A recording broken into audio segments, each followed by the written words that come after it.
আল্লাহ তুমি আমার গুনাহগার উম্মতকে বাঁচাও। এই দুনিয়ার বুকে রব্বুল আলামিন সব নবীকে একটা করে দাওয়া মুস্তাজাবা দিয়েছেন, মানে যে দোয়া করলে কবুল হয়ে যায় সাথে সাথেই।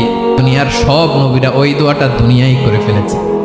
বিশ্বনবী বলবেন, আল্লাহ ওই স্পেশাল দোয়াটা দুনিয়াতে করি নাই, আজকে আমি তোমার দরবারে দাঁড়িয়ে কিয়ামতের দিন ওই দোয়াটা করছি। আল্লাহ আমার যে উম্মতের হৃদয়ে যাররা পরিমাণ ঈমান আছে, আমার একটা উম্মতকেও তুমি জাহান্নামে ঢুকাতে পারবা না।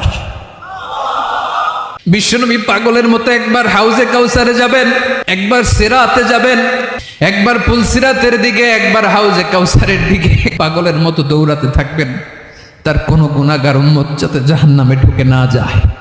উম্মতি বিশ্বনবী আমার জন্য কাঁদবেন, আপনার জন্য কাঁদবেন, আমাদের জন্য সেদিন কেঁদে কেঁদে জাহান্নামের দরজায় দাঁড়িয়ে আমাদেরকে টেনে টেনে জান্নাতে ঢুকাবেন।